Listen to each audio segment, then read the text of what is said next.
Good morning, campers. Welcome to Radio Camp Haplet, a Percy Jackson Reelong podcast. I'm your host, Zach. And I'm B. And this week we read Chapter 2, The Underworld Sends a Prank Call.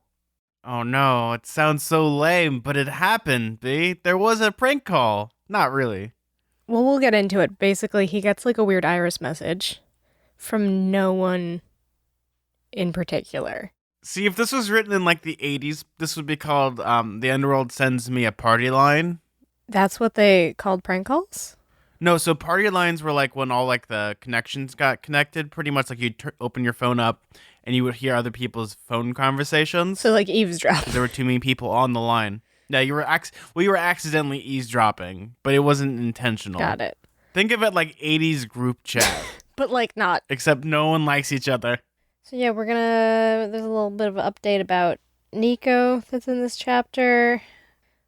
We talk a little bit more about dude who owns the Hellhound. What is his name now? It's Quintus, but I call him Quint. Quintus. Quint. Whatever. He's weird. He has a weird vibe, and Chiron also thinks he's a weird vibe, and he's also noticeably old, strange in this. Yeah, exactly. He's an old demigod, so that's something that jumps out to Percy. So there's like a lot of stuff going on in this chapter. We find out some new characters. We also find out that Dionysus isn't around, and that's why Quintus is here. See, this is why B did like an Irish jig the second they heard that. Oh yeah, I hate Dionysus so much, so I felt very akin to Percy when he was very excited. Oh, we also learned about Grover's new girlfriend. Yeah, there's a lot of exposition that happens in this chapter, which makes sense. It's chapter 2, so we're kind of diving into all the stuff we've missed since being at camp and going back. So the last time Percy and we were at camp essentially was when winter break ended. Yeah, so a lot has happened. And a lot of backtracking I noticed with this chapter. Like, there was a lot of backtracking for the last 3 books. It was really frustrating at points. Did you find that kind of distracting? Because it's like, what? Okay, what book is this? This is the 4th book. 4th book in the series. So I want to hope that people read the first 3 other ones before they got to this one. And there just seems to be like a lot of reiterating of things that we definitely know already, like very obvious things. But also we have like character motivations that almost like hit the reset button, and it's almost annoying. What do you mean by that? Well, there's the part like they meet Clarice and she still hates Percy even though they went on the whole journey. She's still right, yeah, like there's no growth there. But at the same time, Percy does say that she just kind of scowls and calls him a punk, which I guess is like her being sort of nice to him considering her general demeanor, which I guess, I don't know.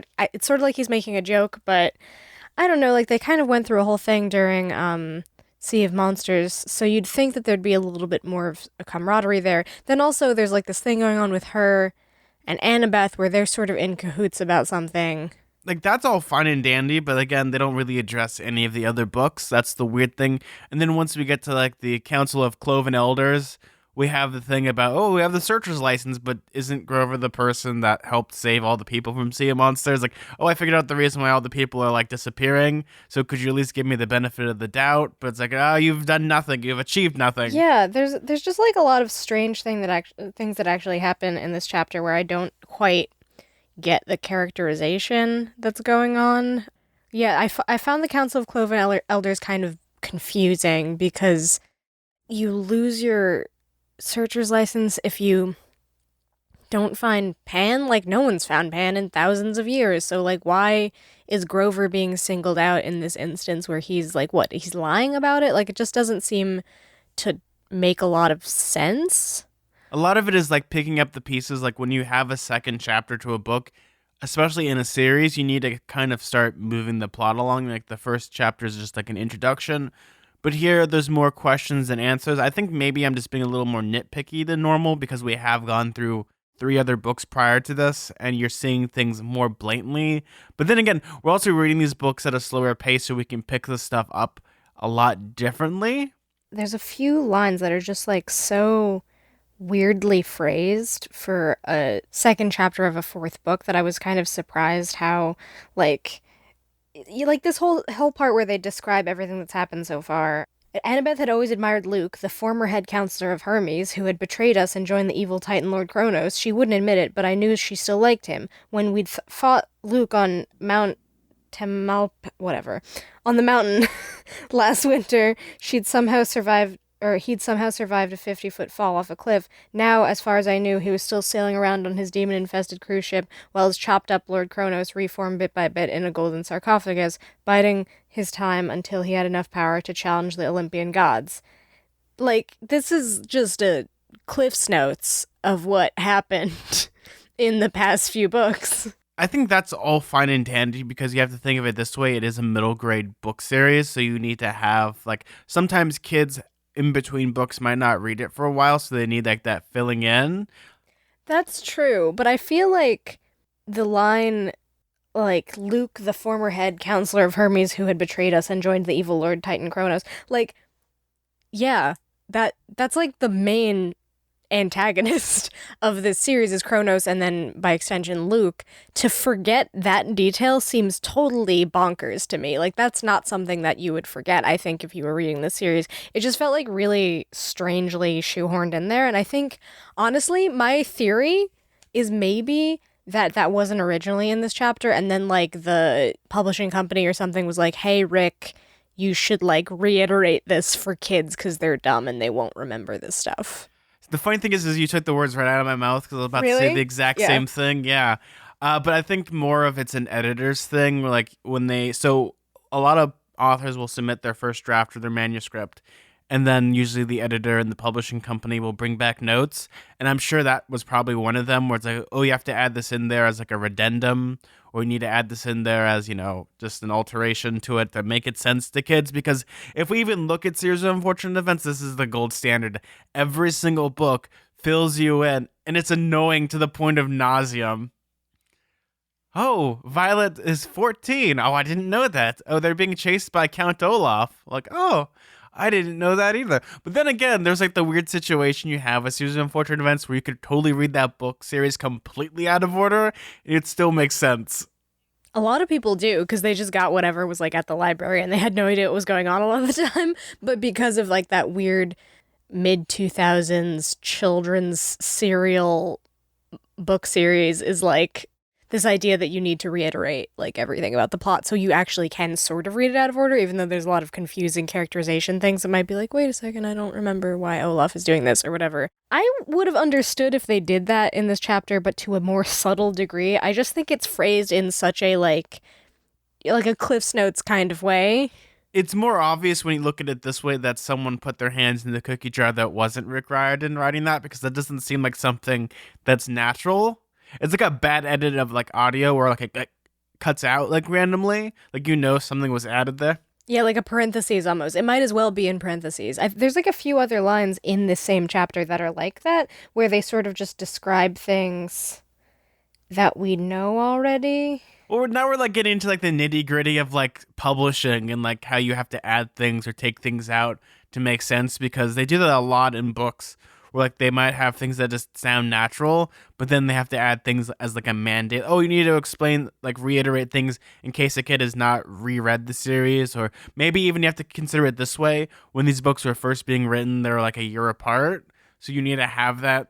Like there's other factors because we have like the luxury now of like being able to like binge read these books. Because I remember one of my favorite things was seeing Finding Dory, and it's like we've waited like 12 years for this movie, and it says 1 year later, and everyone in the theater started laughing because to like a kid, like even now, like they can just watch Finding Nemo and then Finding Dory, but there's that weird time gap in between, so they had to make it like 1 year. Yeah, it's so funny though because it's not. I understand reiterating to a point, and I feel like we've already just made this point by talking about this, but like even just the line, the 4-story farmhouse we called the big house sat proudly in the midst of the strawberry fields. Like, we know that it's called the big house. We've literally read 3 books about it. This is insane. This is like totally reiterating like characters and settings and plots that are super obvious and very well known to anybody who's read this series. I feel like it just, even if they were going to do that, it could have been done in a more subtle way that wasn't so like, let me hold your hand and describe to you everything that has happened so far. It's very strange. I have to be devil's advocate, and like there's probably reasons for that. As again, you're dealing with middle grade, and I guess it's almost like insulting to also say it's like because they're dum dums and they don't know the story because they're reading it. And that's not a good thing to say at all. And I don't like that way of thinking that your kids are all dum dums because when you're about 4 books into the series, I guarantee you the kid's really invested into the series. I guarantee that the kid knows more. Like, that's the thing is I'm thinking about the kind of kid who reads a book series, right? Not just a one-off children's book, but I think that there's a specific type of kid who really gets into a book series, who knows all of the lore about it, knows all the different characters, how they relate to each other. Like, I think in a weird way that it's written sort of discounts how passionate kids can get about a book series and how much they retain information. Because I mean, have you ever met a kid who's really passionate about something, whether it be like a TV show or a book or whatever? They know everything. They know things. I mean, just doing this podcast and also doing Unfortunate Associates, I get messages all the time from like 11-year-olds who remember way more about these book series than I do because they eat, sleep, and breathe, this plot. They understand everything about it. So that's what makes it almost weirder, is just to be like, let me explain to you about this very basic plot point. I'm like, that's doesn't make any sense to me. I totally agree with you with that because when I was working at Disney, there were kids that were much younger than I thought would know things that took me years to understand about the Disney parks, as well as it's like, well, this Imagineer did this, and like, Yeah. how do you even know that? You're like 5, and but then you kind of step back and you realize that some people are, kids are hungry for information, and like when they like find something that they really love, they'll go into it. Like there are kids that ask you what your third favorite dinosaur is, and you have to have the answer prepared, or you're gonna have like a lecture about dinosaurs. Exactly. And then they start like listing off all of the dinosaurs that they know. And you're like, I can't remember almost any dinosaurs. A brontosaurus isn't even a real dinosaur anymore. So we have Brachiosaurus, we have T-Rex, we have Gallimimus. Dilophosaurus doesn't exist, so don't say that. Yeah, exactly. A lot of the dinosaurs that we were told were things in the 90s aren't real anymore, and neither is Pluto. So our science education is all wrong. But yeah, no, we could talk about this to death with kind of like how I'm guessing publishers look at kids' media because, again, it's one of those things that it sells a lot, but also there's a lot more fine-tuned research that goes into it because it isn't like a happy accident that a lot of books, become popular. It's because of either they have a good idea or their research or they're fixed in a way where like they appeal to a mass audience. And that's kind of one of the ways they do it is by having a kid being able to pick up like the 4th book in the series and kind of get it, which doesn't make sense. Like if you think about it, like our logical brains. Yeah, I think like, it's a marketing thing. I'm pretty sure. Well, you got to remember that this is the main thing you have to remember.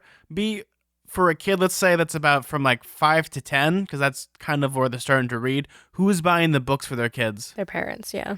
The parents. Also, where do kids get their books normally? The library or the book fair. Yes. So chances are some of those books might be checked out. So you have to have, alternatives like this way of having these weird literary devices.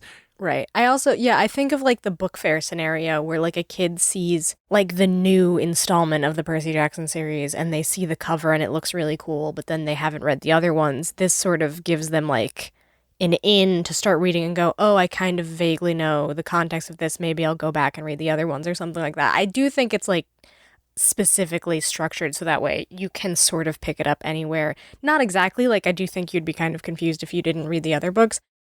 We could talk about this forever. B, what did you think of this chapter?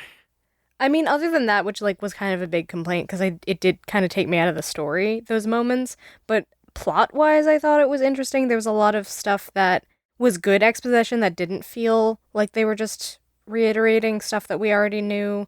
Yeah, I was interested in the new character, what is his official title exactly? He's the sword master. Swordsman or whatever. I don't exactly understand why he would be a replacement of Mr. D, because Dionysus doesn't. Does he do anything? Well, no, he's just kind of like dictates over the place, but just the sort of original grumpy. sword master, or the best sword person at camp, was originally Luke. He would teach all the kids how to do sword stuff. Right, yeah, so technically he's not really replacing Dionysus is replacing Luke in some ways. Yep, and now we have Old Man McGee, who I kept thinking of Quint from Jaws. Like, that's kind of the old man aesthetic that I'm thinking about. He's not that old. He's just middle-aged. Well, he's 50. That's still kind of old. To a kid, that's ancient. But yeah, to a kid that's ancient. Well, especially to a kid who's used to seeing demigods who were like, what, 12 to like maybe 16, maybe 17? And then the next transition is them as spooky skeletons because they all die. Like, this guy's probably like, in like demigod years, is probably like 8,000 years old. I'm actually really interested in the whole world building thing of a lot of demigods don't live to an old age because I didn't really think about it. I think they talk about it more in maybe the first book where it's sort of Sally Jackson being like, yeah, so demigods, they don't really live a long time. And then sort of Chiron too, when he first goes to Camp Half-Blood, explains to Percy like, oh yeah, it's a dangerous life. You're going to be pursued by monsters basically for the rest of your life, which could be ending tomorrow or in a couple years, but probably soon because that's just like the statistics of it. And I guess I didn't really think about how messed up that was until Percy was so amazed to see a demigod who was like in his 50s, which is older than him for sure, especially if you're like a teenager, you consider that much older, but to like even be surprised, it's like, wow, you live to 50. That's amazing because we all die when we're like in our late teens usually. And that's such a unique concept, especially in a kid's book where you have kids can technically die, which as we've seen already pretty much with, as actually at this point it's confirmed that Bianca's dead. Though I don't think that we've seen the last of her. I feel like No, B, she's kind of a spooky ghost as she's going to be. But what I'm trying to get at here is that to a kid, like reading this, they don't really think about it because remember, kids think they're invincible until they're about teenagers and then they become afraid of everything because everything's terrifying. That's not true for me at all. I was a very frightened child. I was afraid of everything, always thought I was going to die. Out of the womb, right into a helmet and floaties in case you're going to drown in your soup. Yeah, no, I think that when people say, kids think they're invincible, they're talking about a very specific kind of kid, because I was a kid with an anxiety disorder, and I was like, please don't take me into the witch museum at Salem, because I will throw the lantern on the ground and run in the other direction. B, I'm just like imagining it's like your mom is like, here comes the airplane, get that airplane away from me. Do you know how dangerous that is? Oh, do you remember the movie The Page Master with Macaulay Culkin? Yeah, I do. He's like a hypochondriac that's just afraid of statistics. Like that. That's what I'm thinking of you, B, is like as a small Macaulay Culkin. Yeah, I like how that movie, the lesson of that movie is be more dangerous. So like, hey, don't wear a helmet when you ride your bicycle. Like you shouldn't be teaching that to kids. There should have been more of a balance, is what I'm saying in the conclusion of that movie, than, hey, it's fine, whatever, climb on this rickety tree house and ride your bike without a helmet. It's fine. Well, the moral of most Macaulay Culkin movies is that he's either like a well-trained serial killer that can like murder people, or he does extreme BMXing. So Macau Cow may or may not be the most dangerous kid alive. I think that the moral of most of his movies is he needs parental supervision because something bad will probably happen. Too bad he got himself emancipated. Oh. Wow, did you get that joke all the way from the 90s? Careful, it's fragile. Uh-huh. You gotta blow the dust off of it. Anyway, enough roasting Zack. Let's talk about the plot of this chapter. So this chapter opens up with Percy and Annabeth are driving in a cab, and Annabeth is still very mad at Percy for no reason. For basically no reason. No, it legitimately is no reason, and it baffles me to my core. Yeah. This is bad characterization. I don't understand it. It's so weird and petty, and I don't get it. She's acting really immature and, like, sort of huffy towards Percy for kind of no reason. Not even just, like, a sort of exaggerated reason, but no reason. He didn't do anything to her. Well, B, he did do something. He was so close to a girl, even though they just met, and he saved her life. He stood next to a girl for 5 seconds. How dare you? They weren't even officially dating. There's so many reasons why Annabeth is wrong, and I don't want to dislike Annabeth because I like her as a character, and that's why I'm mad at this narrative, because it's making her act weird. It's making her act like not how Smart. I imagined her to be. I thought she was supposed to be level-headed. She's supposed to be logical. This doesn't track at all. Like, is this just supposed to be like, oh, you never you never know how people are going to act when it comes to relationships. The heart wants what the heart wants, and you act really immature and selfish and strange when you're in love. Like, is that the lesson that's supposed to be telegraphed through this behavior? Because it's not really coming through. It's more just like, all of a sudden, Annabeth is like an irredeemable jerk who doesn't make any sense. It's like one of those things like the blood only pumps to two places, the heart or the brain. Like, you can only have which one? And I'm like, both, because your circulation.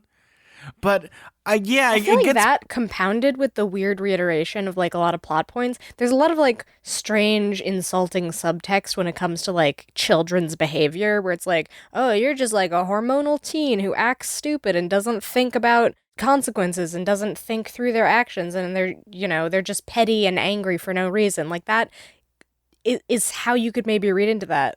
If I want to coin a term for this, it's like the Gollum Schmeagol effect of where she is like this weird thing where she switches her emotions like almost like a light switch, where it's like she's just like happy go lucky, and then she wants to murder Percy because he does nothing wrong, which, okay, yeah, hormones may be a thing, but they're not that big of a play. Right, they're not like the Incredible Hulk. Like, you don't all of a sudden become like another person just because there's some sort of weird relationship going on, which it's like, okay, first of all, you're teenagers, so it's not that serious. Calm down. Well, it's more normal because it's like when I was a teenager, like most of the stuff that I did was I'd get sad and watch monster movies. That's about it. Like I wouldn't like be mean to my friend or the person that I might have like a love interest with because of weird situation where nothing bad happens. It's like jumping to conclusions for conclusion's sake. Like we've talked about this before last episode about I think this is one of those things where Rick Riordan wants to add more tension because his audience is technically growing up to be the same age as them, like in theory. So you need to have more of this teen aspect, which the same thing with like Harry Potter. The first three Harry Potter books are the exact same, similar actually to Percy Jackson, how Harry is like this happy-go-lucky person, and then once he becomes a teenager, like J.K. Rowling's Angst time. Let's switch on the angst, well, yeah, everybody. because if you look at it, like Harry Potter goes from children's like fantasy to like a teenage drama very quickly. Was it Prisoner of Azkaban, the one where he's like super No, that's angsty, Goblet of Fire. And then even in the movie, is it Goblet of Fire? No, he's angsty in Prisoner of Azkaban too, I think, because he's just like, I'm just angry all of the time. I don't know. I'm just thinking of the movies. And he's like standing on that bridge and he's looking out all emo, and everyone had like weird shaggy hair because it was the mid 2000s. That was Goblet of Fire. That was the year no one got a haircut. Was that Goblet of Fire? I guess it could have been. I haven't seen all of the movies in a long time. I'll just trust you on that one. I guess the one good thing I can say about J.K. Rowling this week is that she understood her audience to the point of where it goes from kids to teenagers very quickly. Mm-hmm. And I really do enjoy that dynamic of her writing about how, the transition between being a kid and being a teenager is completely different. Like one day you like riding your bike and flying your magical brooms, and then the next day it's all about girls and boys and whatever's in between. Yeah, one day it's your Nimbus 2000, and then the next you're fighting over some dumb Yule Ball drama.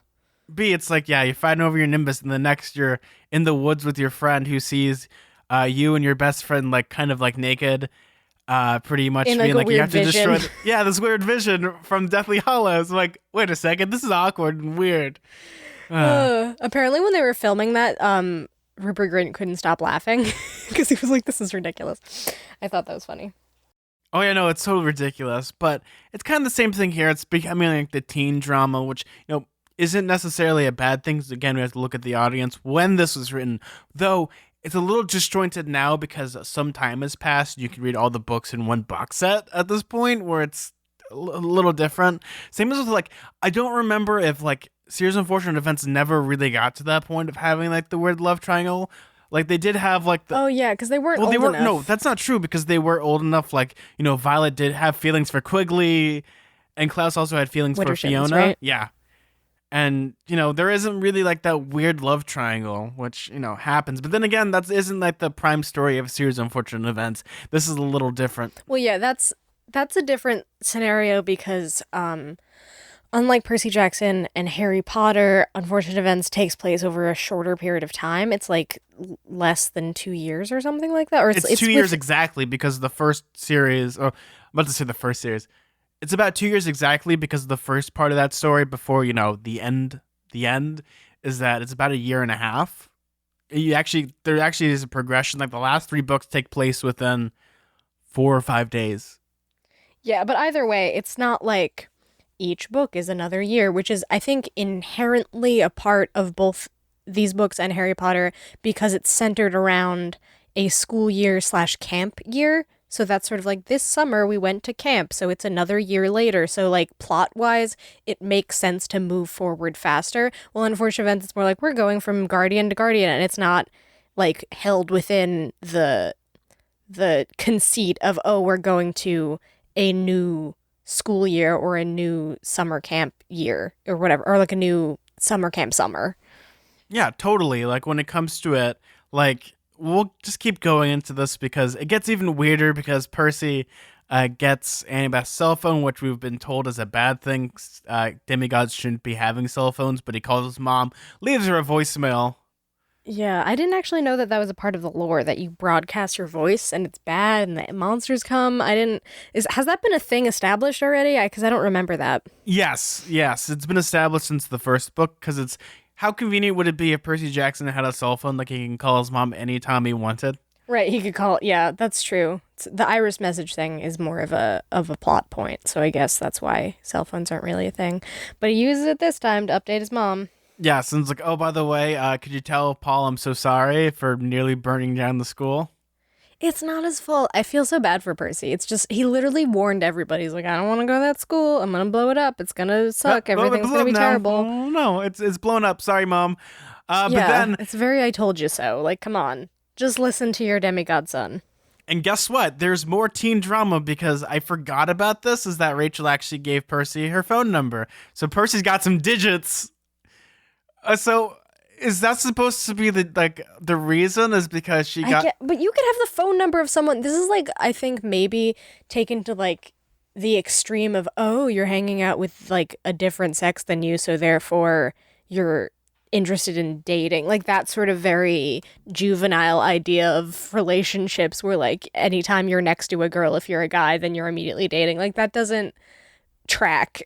Here, B, this is the dramatic reenactment. Oh, so I'm going to be hanging out with my girlfriend? Oh, you have a girlfriend? No, my girl who's a friend.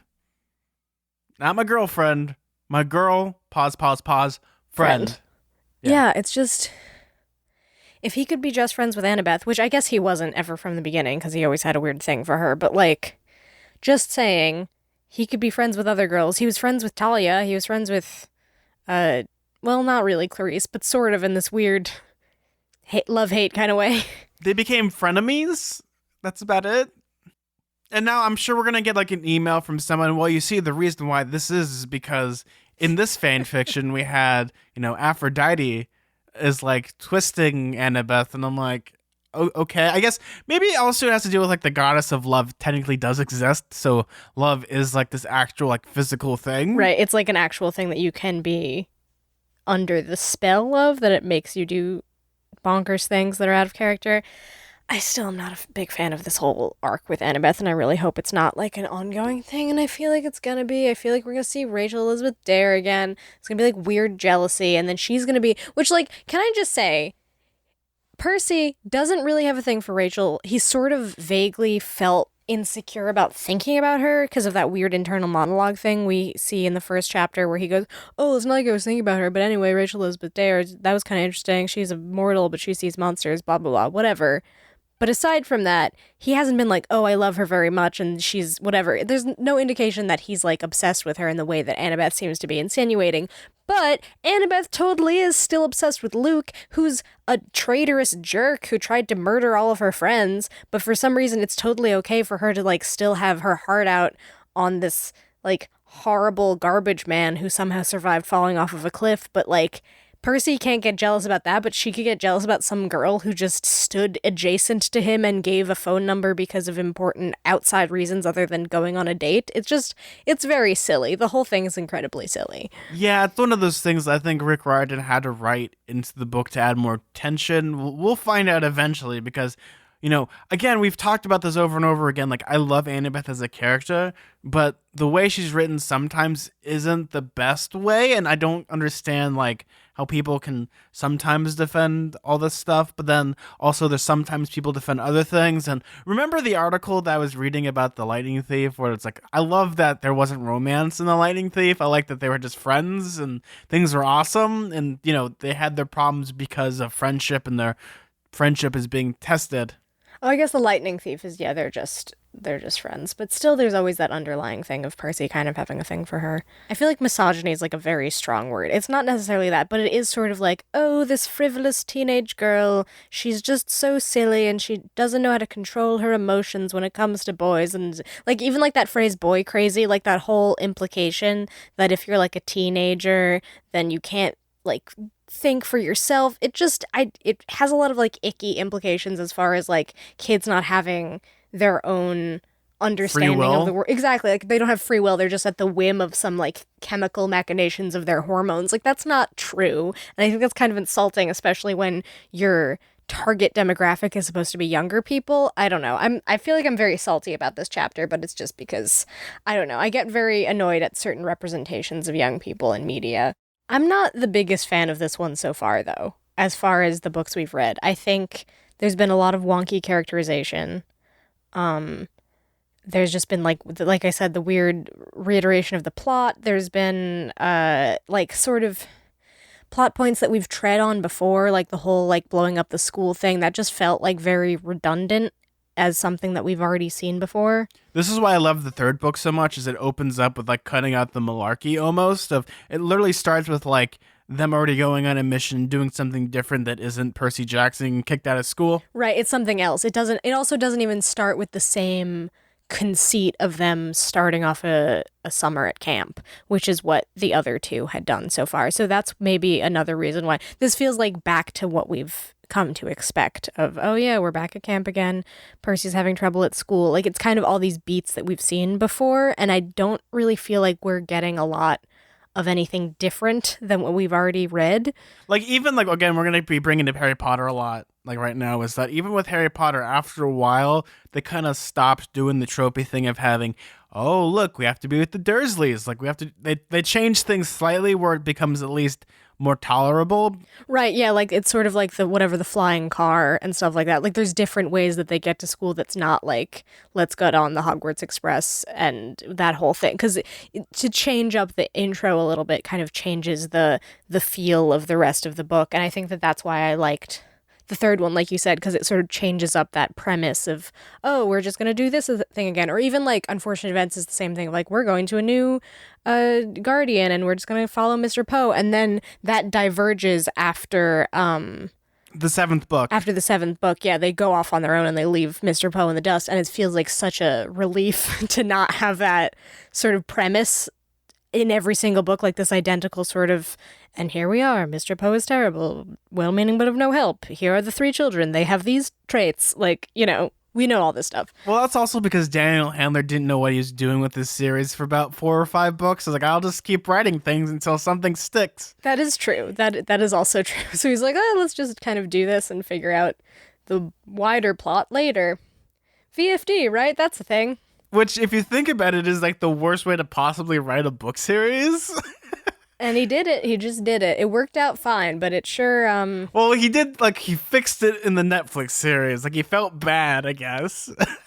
A lot of people stopped reading because they're like, this is the same over and over again. And I honestly agree. It could use some editing.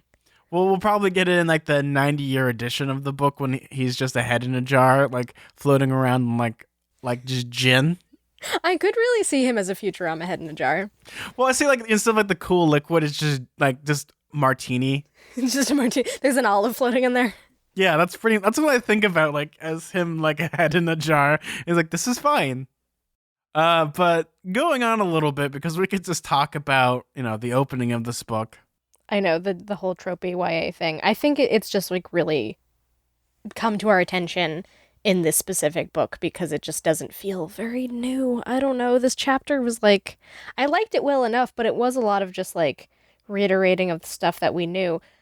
But so what ends up happening is they get to camp, everything's kind of normal, But oh no, Percy Jackson sees a hellhound, or I guess in this case it's a heckhound. Yeah, at least this sort of changed things up a little bit because we don't have Mr. D and instead we have this new dude, Quintus. Quintus, yeah, which is, unique. We've already talked about it, like we don't see older demigods, but we see this guy who's like in his 50s. He might be older, but we don't really know.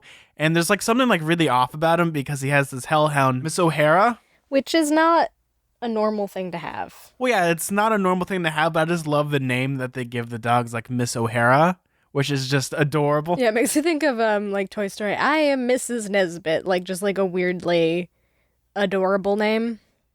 Or actually, speaking of Harry Potter, like the Cerberus dog being named Fluffy or whatever. It's the same kind of idea of like something vicious having a cute name. Anyway, he's a bit of a chaotic force that I'm actually excited that he's been introduced because unlike, say, gosh, what was the name of that character that was in Sea of Monsters that I can't remember now? Tantalus. Well, here it's like, it's obvious what they're trying to be setting up here. It's almost like the Professor Lupin in Harry Potter. Yeah, a little bit like this weird adventure-y authority figure who is very similar in some ways to the people that he's teaching. Yeah, I could see that. It's different than Tantalus because he's like just straight up evil. Which is a little bit different. I'm still confused about the whole Tantalus thing, honestly. That was like really odd. Well, he's dead now. Or he's dead again. That character. Yeah. He's dead again. The whole thing about that was really odd. He was sort of like an Umbridge character in a way, right? Where he just like appears and he's like, oh, I'm just like controlling this thing for a little while. Oh, never mind, I'm gone. He's very amoral, but also we have the thing again. It's like we're showing the darker side of Greek mythology isn't like happy-go-lucky, like myth and monsters type of thing. It's like, oh yeah, so he served up his kids as chili up until like the gods. And like, oh, this is terrible. But we have Quintus here, who's like the sword master, and he was also a demigod. We see that, demigods actually age. Which, do you think there's like a demigod graveyard, or do you think they're just a bunch of dead kids everywhere?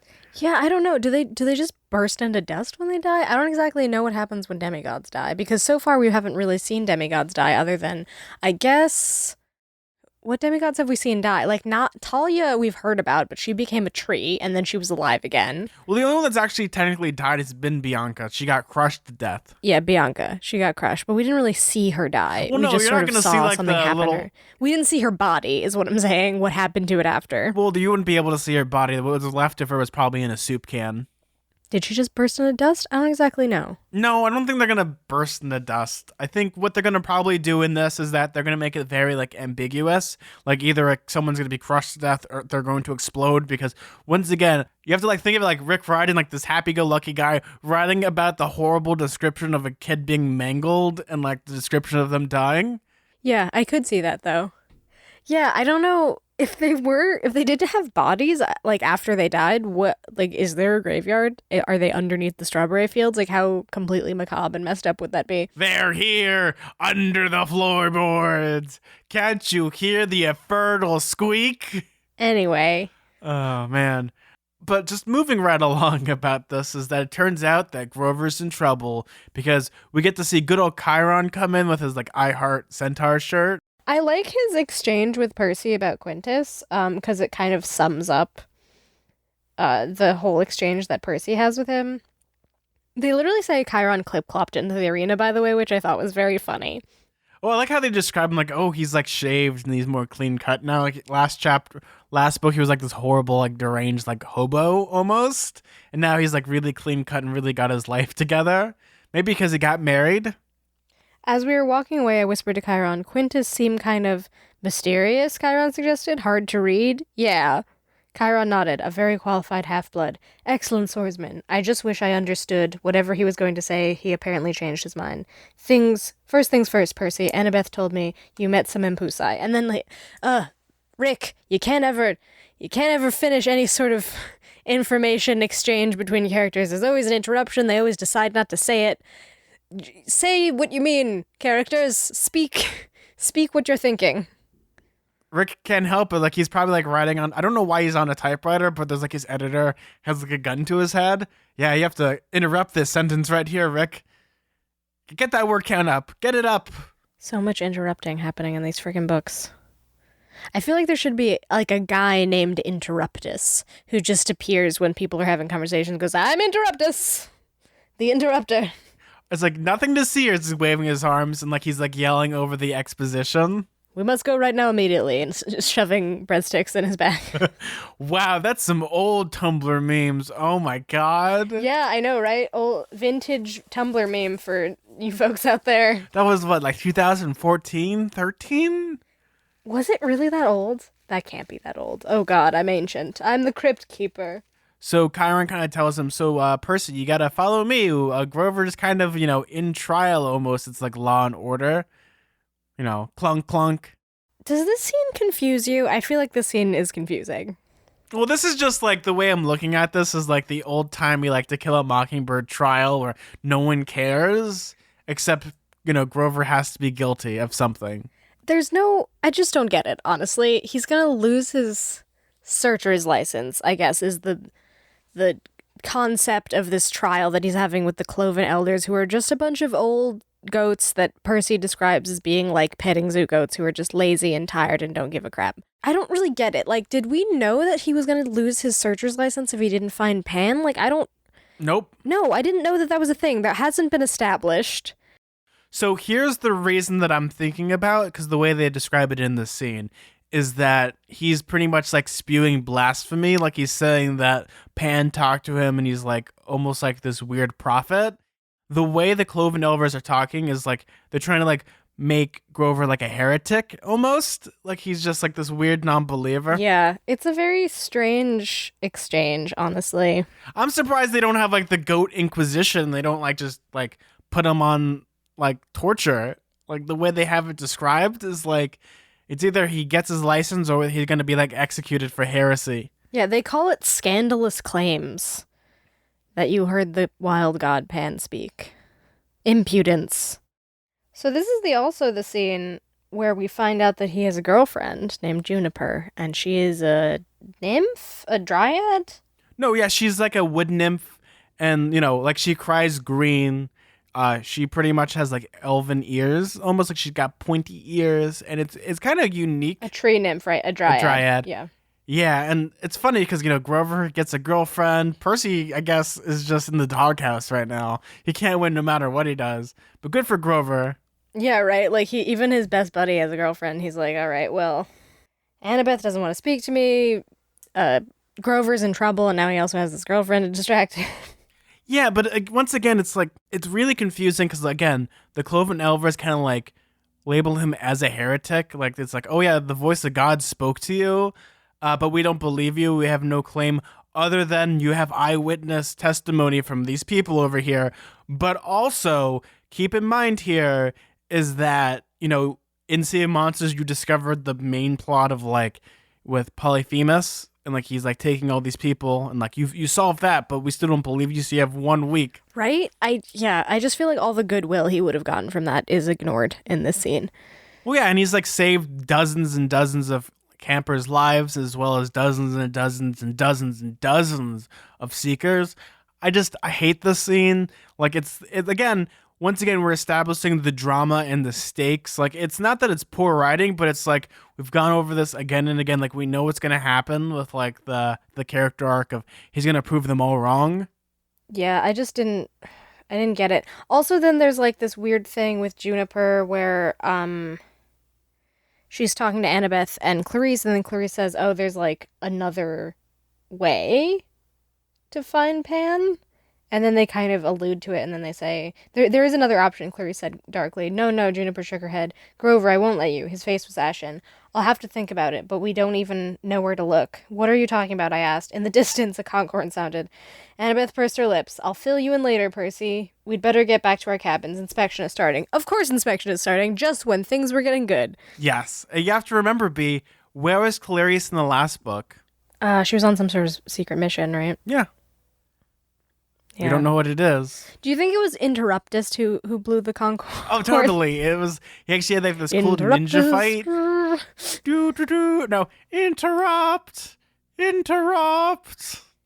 All right, you guys out there, why don't you draw a picture of what you think Interruptus would look like? So in my head, B, he kind of like looks like an old timey bandit with like black and white stripes. Really? Because I'm picturing like a gladiator, but he Really? has like a really big mouth. No, like I'm thinking about like the way I'm looking at it is like an old timey like bandit that has like a striped black and white shirt and like the mask on. Wait, are you talking about the Hamburglar? Because this sounds like the Hamburglar. It could be the Hamburglar. Maybe. You know, the times are tough. The Hamburglar has to have 2 jobs. Yeah, he's got to work 9 to 5 at both of them. Like one of my favorite things was this week, I guess, I don't know why, but they had the flags half mast at McDonald's and people were like RIP Grimace. Oh yeah, the flags were half. I looked that up too because I was confused why the flags were half mast. It was some sort of like fallen first responders day or something. Oh, okay. Yeah, I didn't know. I was like, why are all the flags half mast? I don't understand what happened. So anyway, that's your fun fact for today. I thought it was because Mayor McCheese died. It's really difficult with that big head. He keeps falling over. It was only a matter of time, really, before he lost his cheese. Well, okay, now this is me being terrible. Like, just imagine what his coffin probably looks like. It looks like a normal person's coffin. And then there's like the weird... But then they like, tack a big thing on the top. Anyway. We're going into weird places today, Zach. I don't exactly know I don't know if it's just because it's warm in here or what the situation is, but... I think because this book drove us a little bonkers this week. It did kind of drive us bonkers. A lot of weird stuff happens. We do know what the other alternative is, right? Because weirdly enough, even though they get interrupted in this chapter, I think then later Annabeth does. But first, inspection has to happen, which is a fun little reason to see one of our favorite characters, Tyson. Oh, I thought you were going to say Selena Beauregard. Oh no, she's inconsequential to the story. Oh. Yeah. Just some sort of neat freak, like tertiary character at camp, but Tyson's there at the cabin for Poseidon children. Forgot about him for a hot second because he was forging stuff under the water, under the sea. But luckily, Interruptus isn't here. So what ends up happening is, they have their nice little reunion, which is adorable, and I love it. And they're like my special boys. I love it. It's so cute. I love Tyson. He's really sweet. And then he says things like, "See the fish ponies? I put them on the ceiling." And he completely clean the whole place because, I know. So cute. I don't understand like in people's like top 5 favorite characters like Tyson isn't there, but like come on, He's guys. So great. Come I on. love Tyson.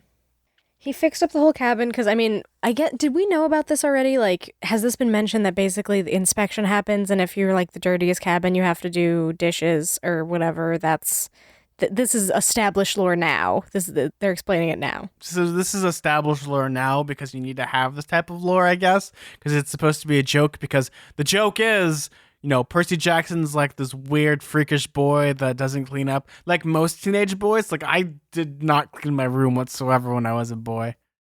But we have like this adorable interaction. And my favorite thing is that, Tyson also fixes his shield. So Percy has his shield back. He does, which I kind of expected that because he's a sweet angel baby. And I think he's a great character. And of course he would fix the shield. Like everything about this interaction is super adorable. And it actually was kind of like a nice respite from all the bad things that were happening. Like, oh, we're worried about Grover and Pan. Like Annabeth is being a jerk to Percy still. There's a lot of stuff going on that's kind of stressful. So the only character that actually feels like the character that we left was Tyson, because that's just how good of a character he is. Right, like he's been the same. Like he doesn't need any characterization. He's always been a nice dude. Because he's the lovable person. He's the giant with the heart of gold. Yeah, or he doesn't need any character development is what I meant to say. Like he starts out as really nice and he stays pretty nice. The only thing that changes about him is that people love him at the end. Like us. He's great. I was really relieved to see him because it's sort of like a nice little break from the rest of the story and how stressful and terrible everything is. Yeah, and I love that about this, especially like, conveniently Selena comes in and for some reason, once again, here's another problem. She winks at Percy. Like, Jesus Christ.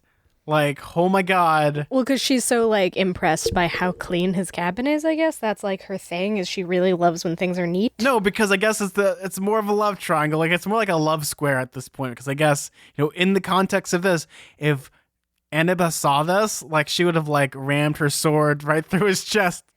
Oh my God, she would explode, even though Percy did nothing but show up to his cabin that was already clean. Yeah, it's like the idea of it's like everyone's now falling in love with Percy Jackson. Like it's a wink, but again, if we're looking at in the context of the story, that would be death to Percy Jackson because once again, she's also the love goddess's daughter. Oh, I forgot about that. Yeah. So it's funny because yeah, let me try to find the exact interaction. Then somebody behind me said, "Oh my," Selena Beauregard was standing in the doorway with her inspection scroll.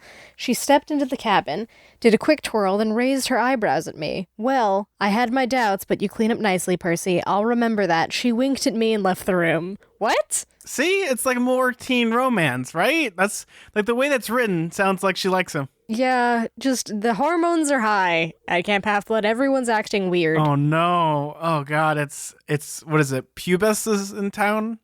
Yeah. And I'm just thinking of like a gigantic like germ that like engulfs the whole place. It's like you will all fall in love with each other. So all the fan fictioners will love you. I mean, I guess Aphrodite would be the one. She's just like sitting there twiddling her fingers like, yes, exactly. Goddess of love, everyone will be ridiculous. Sounds like Midsummer Night's Dream, kind of. Yeah, just everyone's like misunderstanding and falling in love with the wrong people and blah, blah, blah. Secretly, it's Puck that's doing all the pulling the strings. But just imagine being like a daughter or son of Aphrodite. Imagine when you become a teenager and like those hormones kick in. Like, do you just get like intense love bouts? Oh, what a mess. Yeah, I bet so. Oh my god, I bet B, that's the case. B, I just figured it out. Taylor Swift is a daughter of Aphrodite.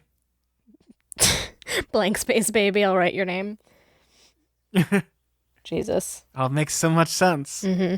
She's made so much money off of breakups. Yep, it's true. They do go to dinner after the miracle that is Tyson cleaning up the cabin. So I'm glad that we didn't have to go through a whole thing of like, oh, we see his cabin is dirty and then like we have to have a scene of him washing dishes. Like that's boring. It's either that B or they would have done like the 90s montage of all the kids helping him clean up his cabin. Though I don't know, he hasn't made a lot of friends recently. He's been having some trouble with Annabeth, so who would help him? I guess Tyson. But then again, Tyson was there to clean up before he even had to do that. I just have the worst name for Annabeth right now. What? She's Crababeth. Yeah. She's so crabby. She is crabby. And it's funny because it's a sea monster. Ah. Oh, okay. Yeah, so... Crababeth. So yeah, he's seaweed brain, but she's crabby. Sebastian the crab is up in there, like, under the sea, making her act like a jerk. Man, B, she needs to learn, like, the real, like, love is the friends you made along the way and not being a terrible person. Oh, I forgot that before they go to dinner, he has a quick sparring session with Quintus where he finally gets a chance to see the weird possible birthmark / tattoo underneath his neck. And then Percy realizes that it's probably like a brand, like he got burned or something. It had a definite shape, a bird with folded wings, like a quail or something. "What's on your neck?" I asked, which was probably a rude question, but you can blame my ADHD, I tend to just blurt things out. Quintus lost his rhythm, I hit his sword hilt and knocked the blade out of his hand. He rubbed his fingers, then he shifted his armor to hide the mark. It wasn't a tattoo, I realized. It was an old burn, like he'd been branded. A reminder, he picked up his sword and forced a smile. "Now shall we go again?" Ah, yes, B. It's like, the old-timey brand thing is going to become, I guess, special in this book, I suppose. Because when you see a brand of some sort, that means, there's a person that has to do the branding. Yeah, there's a quail. I don't know what that means. We'll find out, I guess. Of course Tyson is playing with Mrs. O'Leary like it's a dog. It's like little doggy. That's because, like, in the story, Tyson is He's pretty much Hagrid. right? Yeah, no, I knew you were going to say that because he 100% is. He's just like, "Giant creature, you're my friend." Hagrid, that's a dragon, but I love it. It's my scale baby. Sea puppies. Yeah, exactly. Yeah, he loved the Ophiotaurus. He loves all animals. He loves all the an deadly adorable trait animals. about him. Oh, Tyson's so great. I missed Tyson. He's such a welcome, innocent relief to all of this teen drama that we have going on.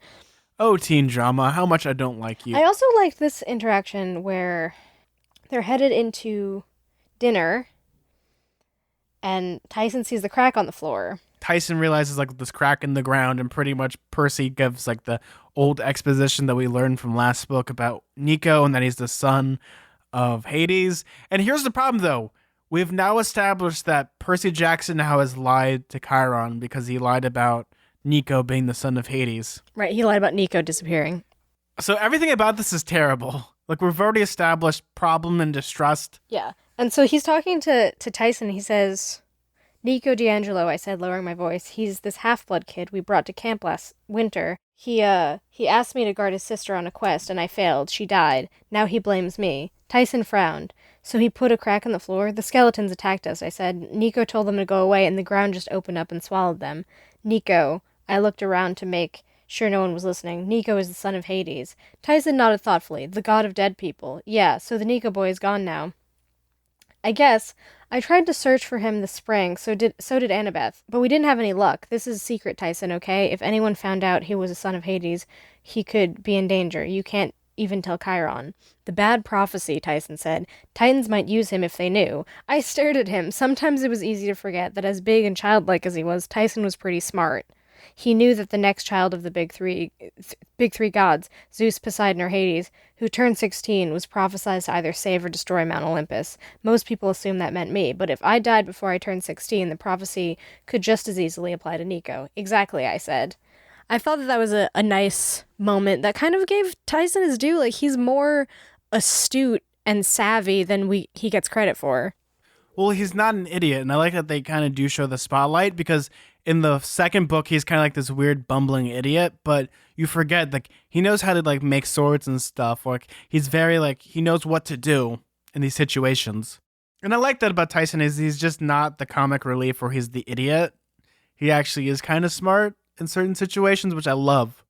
So now we have, like, this interesting dynamic now where Percy is now kind of lied to Chiron about Nico, because we have all these problems now. Like, if the Titans knew, which, really, think about it, Kronos probably knows about Nico because this was the plan all along. So they already know. So why doesn't Percy just tell Chiron about this? Because this seems like a problem. Yeah, I don't really understand that. It's never a good thing to hide information from people. And it's like, oh, I'm trying to protect him. But once again, we have these plans in motion by Kronos himself, which, he got them out of the Lotus Casino. He knows. Right, he knows what's happening. It's all a part of his plan. It's not like the world's worst kept secret. It's just because, I guess, maybe because Percy thinks he's failed Nico and he wants to do this himself, mano. But it doesn't make sense. Once again, there's a lot of things that don't make sense. When you're thinking of Percy Jackson, which he hasn't lied before, but now he's starting to lie. So then, after dinner, they cut to Percy Jackson has a spooky dream. Like, as you'd think that, like, demigods just don't want to go to sleep anymore. Like, after a while, it's just like, what type of terrible nightmare am I going to have tonight? Oh boy, let's find out. Z. Yeah, I like how he completely tries to avoid having a horrible nightmare. He stays up and then something spooky happens anyway. I was thinking about this. This is very much like Nightmare on Elm Street, where it's like, something bad's going to happen when you fall asleep and you can't really stop yourself from not falling asleep. So here we go. And I like that this is like the plot idea of, like, when you fall asleep, you see crazy things happening, because, that's a way to get information in a much different way rather than a character like bringing a note and telling you. So Percy Jackson doesn't necessarily get a dream, but he gets an iris message because the fountain is conveniently in his room. And it functions almost exactly the same as one of his visions that he normally has in his dreams. It's kind of interesting how, like, narratively it almost is the same. What ends up happening is he does the collect call because he has to put the drachma in, like, even though he should have just reversed the charges. So pretty much what ends up happening is that he sees a dark vision of Nico, and he looks like a weird emo kid now. Yeah, and he's on the banks of the river Styx with a ghost, basically. Yeah, he's on the river Styx with a ghost, and he has a fire going, but oh no, he's burning all of his cards to establish that he's not a kid anymore. Yeah, his mythomagic cards, which were a big part of his characterization in the last book. He loved those cards. He loved that game. That's why he was so excited to be a demigod. He's like, oh yeah, I love mythomagic. So I love the description they give of him now is like, he's pale, his hair's longer, and he wears like they emo-fied him. Well, they emo-fied him, and they also gave him like an aviator bomber jacket, which is the funniest thing, because if you want to make a kid emo, you give him something like military wear, you make him paler, and Oh my god, is it terrible. But also, he's burning his cards, which is to establish, he's not a kid anymore. This is all emo 101. Right, he's very different. Yeah. And he also has a spooky ghost following him. Like, you couldn't get more emo than this. Yeah, this is his ghost friend who's giving him some pretty bad advice. Oh, B, what is that advice? The soul for a soul thing is basically what the ghost suggests, which means the only way to get someone back from the underworld is to trade someone who has cheated death in some way. And that's sort of like the stinger of this at the end of this chapter basically is who cheated death? Percy cheated death. Who does Nico hate? Percy, because he didn't succeed in protecting Bianca, and that's why he's in the underworld to begin with, to try and get her back. So it's kind of like this circular thing of like, okay, well, I don't like you to begin with. I could just kill you, and then it's like it's a deal, because it doesn't really work where you could just kill any person. Like it's explained by the ghost dude. What does he say? You can't kill someone that pretty much like hasn't cheated death already, like Percy. Because even Nico's like, I'll use my own life. I'll sacrifice my life to bring back Bianca, which, that's a very noble thing to do. But it doesn't work like that. It's a lot like the Soul Stone in Infinity War. Like, you need to give something up that you love the most to get the Soul Stone. Right. This is the interaction that the ghost has where he says, "It has never been done," the ghost said, "but there may be a way." "Tell me," Nico commanded. His eyes shined with a fierce light. "An exchange," the ghost said, "a soul for a soul. I've offered." "Not yours," the ghost said. "You cannot offer your father a soul he will eventually collect anyway, nor will he be anxious for the death of his son. I mean a soul that should have died already, someone who has cheated death." Nico's face darkened. "Not that again. You're talking about murder." "I'm talking about justice," the ghost said. "Vengeance. Those are not the same thing." The ghost laughed dryly. "You will learn differently as you get older." Who is this ghost? I don't know. What I'm thinking about is like the spooky scene in the prequels for Star Wars where it's like, do you know the story of Darth Plagueis the Wise? He could even cheat death. Is there a way to learn this power? Not from a Jedi. Yeah, that's your obligatory Star Wars reference for this episode. Well, no, because it's exactly the exact same thing. That's like, there's ways to keep people from dying, but you need to basically be evil. And in Star Wars, it doesn't quite work because Palpatine was lying the entire time. Don't worry, Anakin, we'll figure it out together.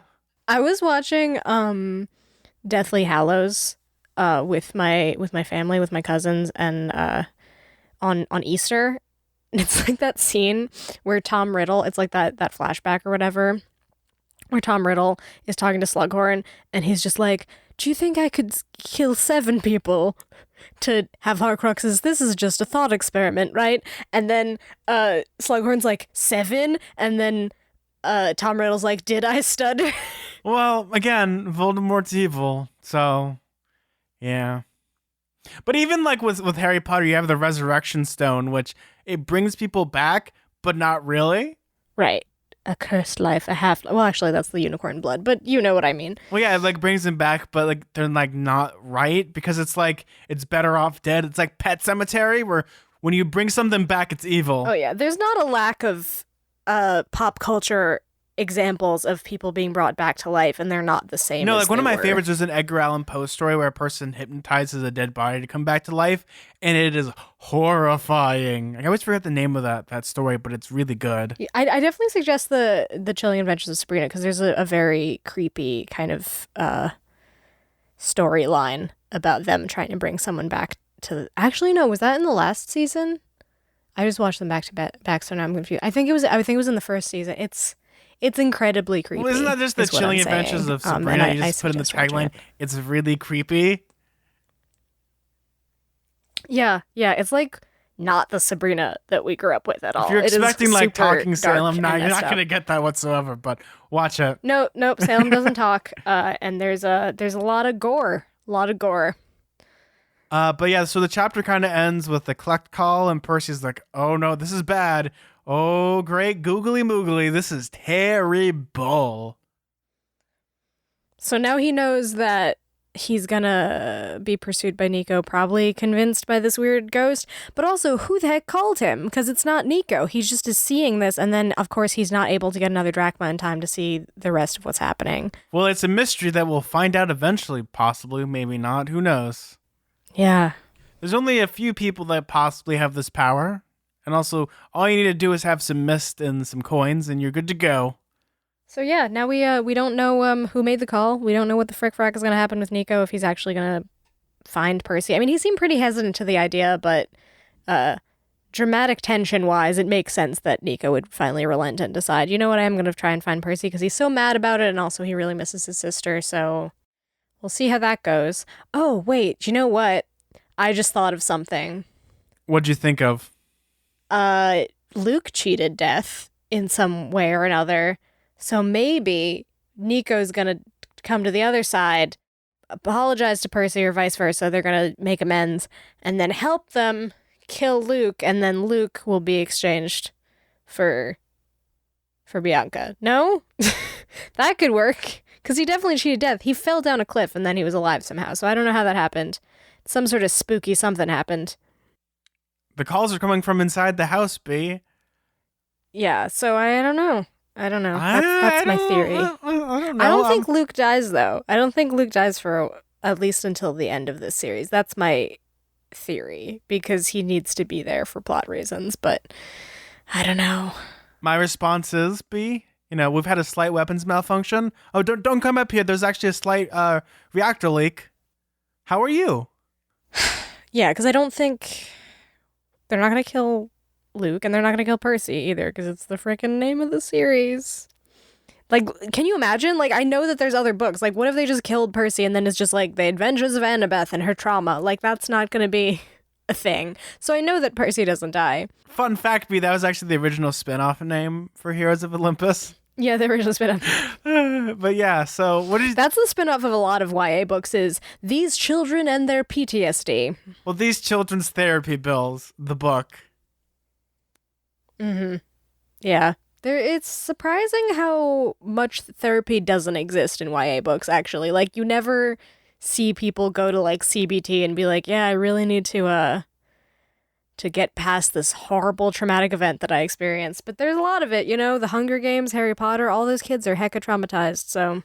See, but then you have, like, things like they always do, like, oh, the terrible thing happens, and then they cut to, like, 20 years later, all the kids are, like, horrible drug addicts, or they're just all complete mess-ups. It's either like you don't have like a happy medium where people kind of Wasn't like... that kind of the premise of Cursed Child, where like everything was falling apart because they all had issues? Oh yeah, no, totally. Like they all had like... Harry had like infidelity and... But I think people complained about the characterization in that, but I wouldn't be able to speak to it because I, again, have only read the first book. I didn't get to see Cursed Child. I actually saw a different stage play in California, which was like someone rewrote all of Cursed Child and it was much better. And I'm going to keep it that way. Yeah, I saw it for $15 and it was probably better than seeing Cursed Child for $300. Oh, probably. I don't doubt that. It was actually written by a YouTuber too. Or they used a YouTuber's concept. I can't remember the name of the YouTuber though. But no, so the theater that I went to was like the super sketchiest place where you had to like knock. I swear to God, if we were gonna like go in, there was gonna be plastic on the floor, and it would just be J.K. Rowling like just executing people. For how dare you not think of my perfect show? J.K. Rowling. Yeah, people have been missing us roasting her, so there you go. There you go. So B, what did you think of this chapter?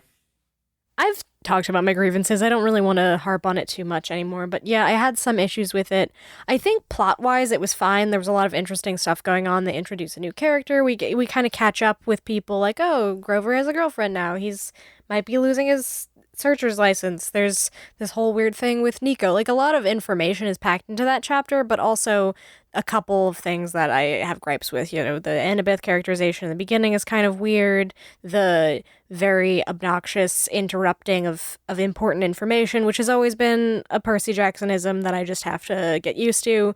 And then obviously like the reiteration of like information that we know already. Like those are the main ones that I had a problem with. Like, it's not my favorite chapter for sure, but I mean, as far as like the service it was supposed to provide, which was sort of filling us in on stuff that we may have forgotten or missed since the last book, then yeah, I guess it did its job. I wasn't like blown away necessarily.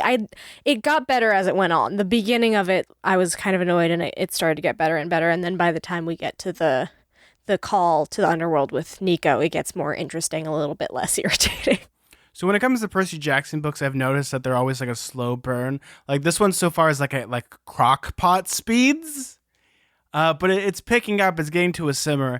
And, the weird characteristics in the beginning of the book are just kind of baffling because you've, fallen in love with these characters and you want them to be much better than, reverting to like their default settings. Yeah, you want them to act like themselves. Because I think you just, especially, I mean, the way that we've been reading these books, for sure, I've been very in the head of these characters and thinking about their motivations. So I think it becomes very distracting when they act in a way that doesn't seem to make sense.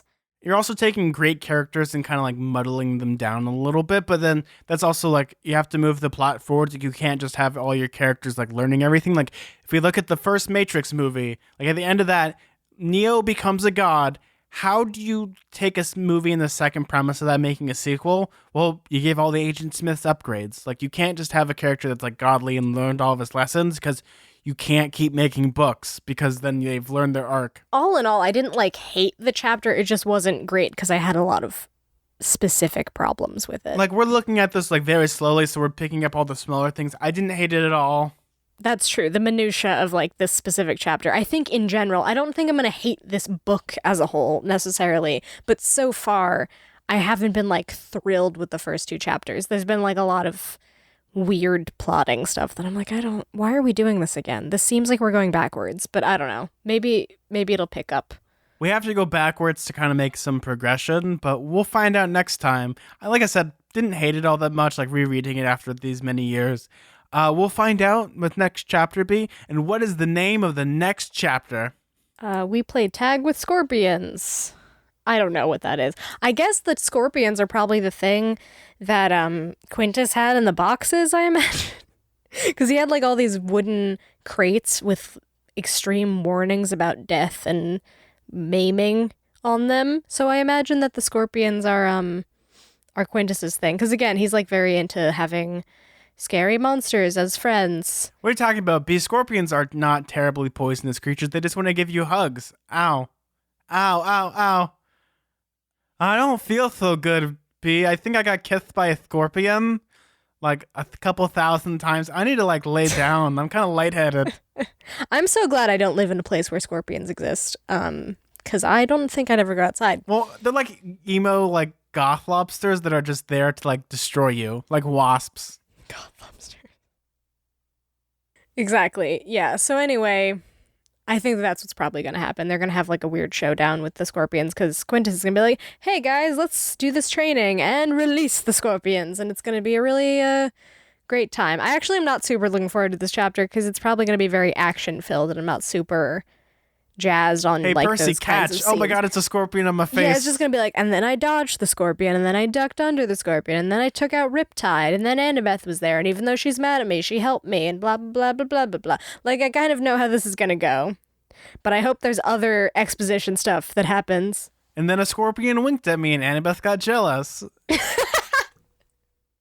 The scorpion had a little bow to let us know that it was a girl scorpion, and long eyelashes. Imagining a scorpion with eyelashes is maybe the worst thing that my brain has ever conjured. Well, no, okay, so I think if this we is need supposed to be move a on. girl one, it'd have to be pink as well. Right, a pink scorpion with a bow and eyelashes because God forbid we ever think that it's a boy scorpion. All right, because then that would be gay, and God, that would be awful for children to see. No, oh man, that's terrible. It's okay for a scorpion to flirt with a demigod. It just has to be a girl scorpion flirting with a boy scorpion. Well, the problem though is like also in the characteristics, it'd have to have scorpion boobs for some weird reason. Like, just have to add that to that. It's a whole can of worms. Like, have you ever seen that thing where like there's a whole blog of skeletons with skeleton boobs? Oh yes, me with the bone titties. It's like, really, was this necessary? Anyway. Oh man, that's great. B, do you want to read some emails? Sure. So B, I'll go first. We got an email from CC. Hi, Zack and B. Don't worry, I'm not an evil sorceress. I'm 14 and I love this podcast. I can't wait for you guys to start reading Battle of the Labyrinth, which is my favorite Percy Jackson book. I love listening to the podcast about my favorite books, but I realized I didn't have a podcast to listen to for Percy Jackson, and now I found Radio Camp Half-Blood and I couldn't be happier. I really like listening to you two talk about Percy Jackson and random things. It always cheers me up after a hard day. I love the Percy Jackson world. I cosplay a lot as characters, and I am a self-proclaimed child of Dionysus. Sorry for the grammar and spelling is really bad. Thank you, Cece. Yeah, I love seeing Percy Jackson cosplays. They're very fun. I feel like they're pretty approachable too, because you just kind of all you have to do is really wear an orange camp t-shirt and then change your hair slightly. Yeah, and it's also like you always see some really great ones too. I wish I could see someone like dress up as like Chiron, like half horse butt.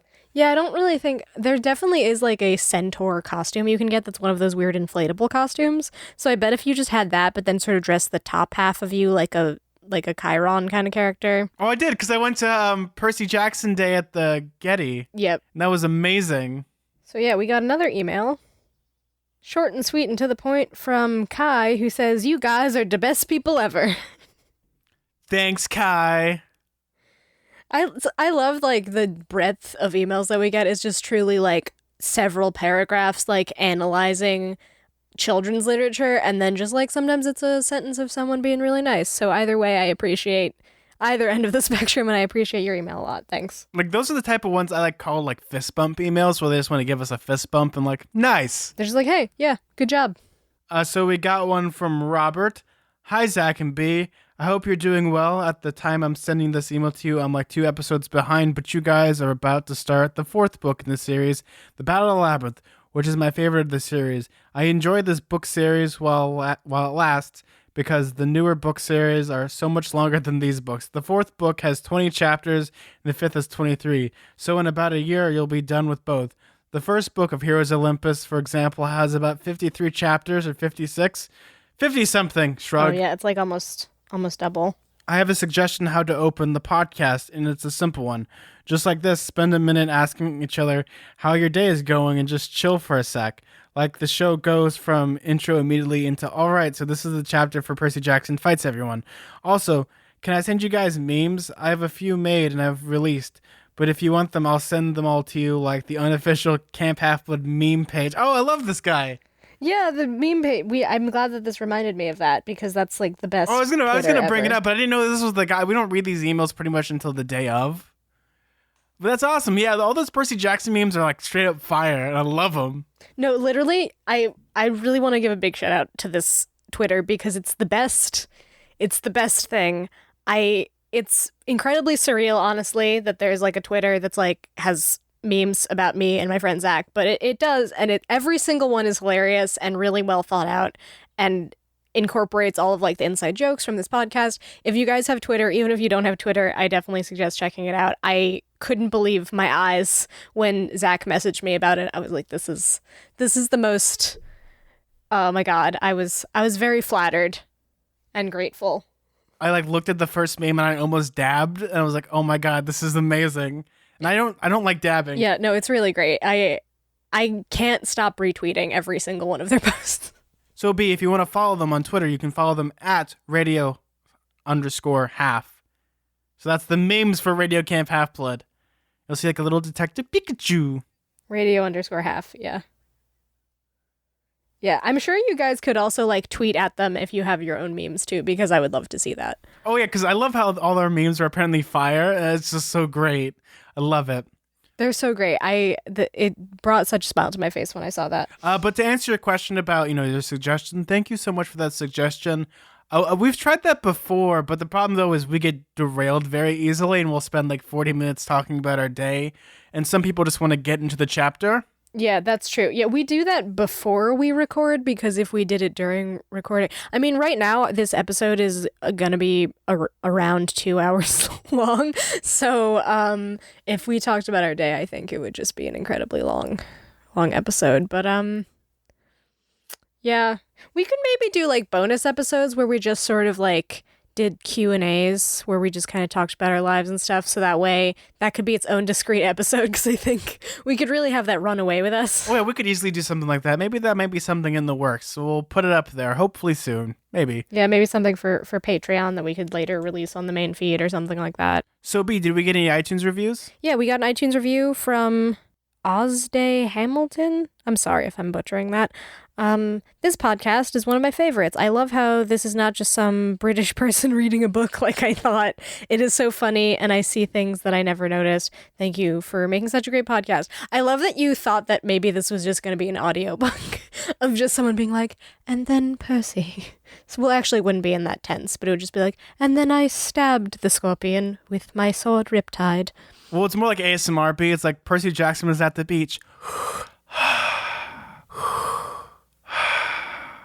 And And here's the clacking of the scorpion's claws. Click, click, click, click. And here's the clomping of the hooves. Clump, clump, clomp, clomp, clomp, clomp. Thank you for your review. I'm glad that this exceeded your expectations of a British person just reading this book. I don't think we have the rights to do that because that would be an audiobook and we would probably get sued. Oh, we get sued like to Kingdom Come. But I'm imagining like if we were like British people reading this, what would have to be is like in a fireplace, like a huge fireplace room, and we both have with to the be crackling like, in the background. We'd have to have the crackling in the background be, and we'd also have to be wearing smokers jackets. Mm-hmm.